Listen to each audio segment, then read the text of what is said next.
नमस्कार। आज जेठ 15 गते केपी ओली प्रधानमन्त्री केपी शर्मा ओलीले काठमाडौँलाई 12 बजेदेखि 2 बजेसम्म बन्द गर्ने धम्की।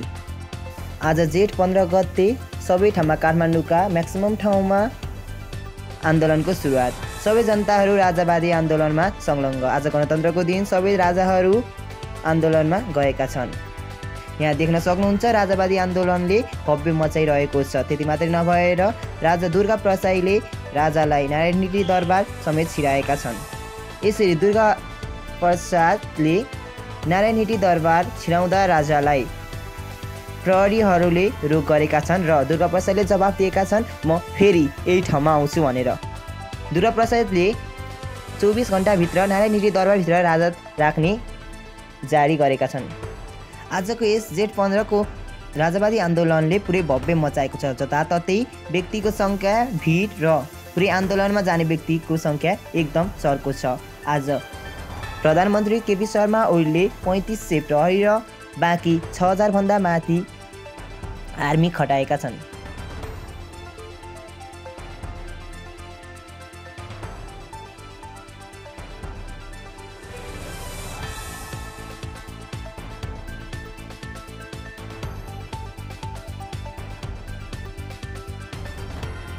यसरी आन्दोलनमा राख्दाखेरि सबैजना चकित परेका छन्। राजावादीहरूले राजा ल्याउने, राजा फर्काऊ देश बचाऊ भन्ने नारासहित आन्दोलन गरेका छन्। तर केपी शर्मा ओलीले के भन्नुभएको छ भनेदेखि यी 2-4 छाउराहरू कराउँछन् यत्तिकै हराउँछन् भने जस्ता कुराको जवाफ दिनुभएको छ। जेठ 15 गते गणतन्त्र फाल्ने हो, सबै तयार हुनुहोला, राष्ट्रवादी साक्षी हो भनी सम्पूर्ण नागरिकले भनेका छन्। साथै दुर्गा प्रसाईले पनि यही जवाफलाई सही मानेका छन्।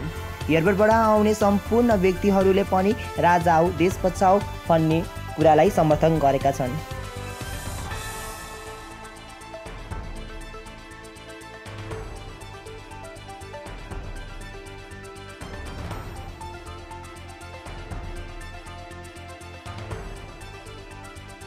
तपाईहरू हेर्न सक्नुहुन्छ राजावादी आन्दोलनको एकदम चर्को छ।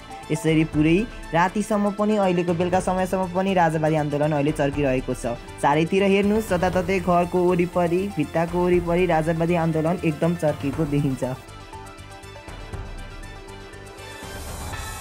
केपी शर्मा ओलीले भनेका छन् कि राजावादी आन्दोलन गर्न आउनेलाई उहाँले ठाउँ दिनुभएको छैन। प्रधानमन्त्री केपी शर्मा ओलीले राजावादी आन्दोलनमा सहभागी हुने सम्पूर्णलाई भनेको 12 बजेदेखि 2 बजेसम्म काठमाडौँलाई कब्जामा राख्ने आदेश दिएका छन्।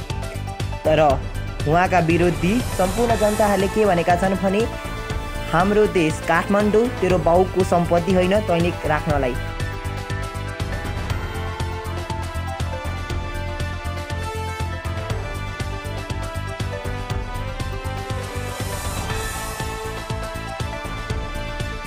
यसरी भनेका कुरालाई सम्पूर्ण जनताले केपी ओलीमाथि नै नकारात्मक कुराहरू राखेर विभिन्न कुरालाई गरेका छन्। तर म यस कुरालाई सही ठान्दैछु, किनकि केपी ओली भ्रष्टाचारी हो। मेरो न्युज भाइरल भयो भने केपी ओलीको सम्म पुग्छ, यो कुरालाई म जानकारी गराउँछु। त्यही भएर सबैजनाले यस च्यानललाई सब्सक्राइब गरेर धेरैभन्दा धेरैलाई सेयर गरेर केपी ओलीसम्मको लागि पुर्याइदिनु होला। केपी ओली भ्रष्टाचारी हो भन्छु म, किनकि उसले एउटा आफ्नो काठमाडौँ समेतलाई नि अड्डामा राख्ने यो कस्तो खाले नीति नियम हो? कसरी उसलाई कसले दियो अधिकार? त्यसको बाउको सम्पत्ति हो यार यो हाम्रो काठमाडौँ होइन। हामी नेपाल त्यसको बाउ पनि काम गर्नको लागि।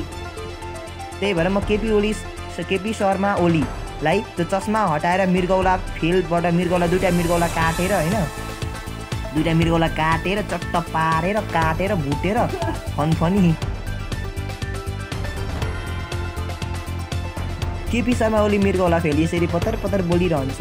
यसको अब साथीहरू सबैजना एकजुट भएर होइन, सम्पूर्ण एकजुट भएर यो केपी ओलीलाई होइन डिसान्ने के यसको अड्डामा गएर आक्रमण गरिदिने हो। कसैले रोक्नै सक्दैन कि सब जनता एक हुनुपर्छ। सब जनता एक भयो भने कसले के गर्न सक्छ, कसैले के गर्न सक्दैन भन्ने कुरालाई म समर्थन गर्छु। आज म राजावादी आन्दोलनमा गएको म यस्तो शासन भएन।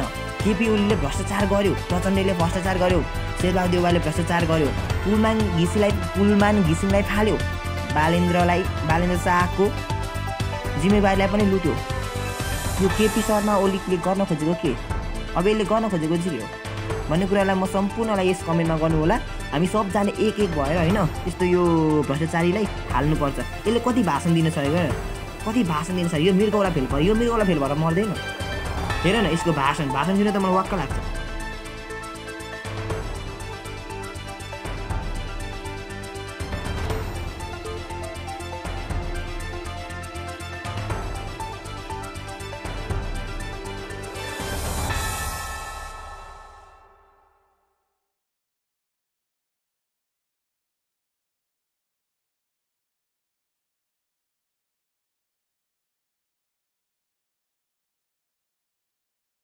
दुर्गा प्रसाईले आज नारायण हिटी दरबारमा राजा लान खोजेका थिए, तर प्रहरीहरूले रोके। यो एकदम गलत हो। म पनि राजा चाहन्छु पनि भन्दिनँ, किनभनेदेखि राजाले मात्रै पनि देश पहिला बनाएको थियो होला, केही कुरामा गडबडी हुन्छ, तर नयाँ शासन आउनु पर्यो कि। तर यो केपी ओली, यो प्रचण्डे, यो शेरबहादुर देउबा, यी भ्रष्ट नेताहरू, अरू कसको नाम छुट्यो कमेन्ट गर्नु होला। ती सम्पूर्ण नेताहरूलाई चाहिँ बालेनले भनेको छ नि टुकुचा खोलामा गाड्ने हो, टुकुचा खोलामै गाड्नुपर्छ। यी भ्रष्ट नेताहरू हुन् के, भ्रष्ट नेताहरूलाई। यो दुर्गा प्रसाईको भाषण सुन्नुहोस्, राजा ल्याउने राजा ल्याएर मात्रै पनि देश बन्दैन। म देश बन्छ भन्दिनँ। केपी शर्मा ओली, प्रचण्डे, यो शेरबहादुर देउबा यस्ता भ्रष्टाचारीले त झन् देश बनाउनै सक्दैनन्। यो चाहिँ म ढुक्कै छु 100मा 100%। अनि यो राजा ल्याउने पनि राजाले पनि अलिकति विचार गर्नुपर्छ, अर्को खाली शासन ल्याउने के। राजा आऊ देश बचाउ त भन्छन्, तर हो ठिक छ, राजा आए पनि ठिक छ, तर यो केपी, प्रचण्डे अनि यो शेरबहादुर देउबा भन्दा त राजा धेरै राम्रो हो।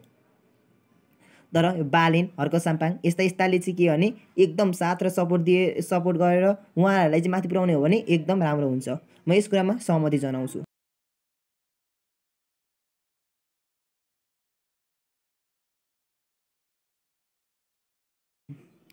यस्ता ताजा खबर न्युज सुन्नका लागि मेरो च्यानललाई सब्सक्राइब गरिदिनु होला, सबलाई सेयर गरिदिनु होला ल।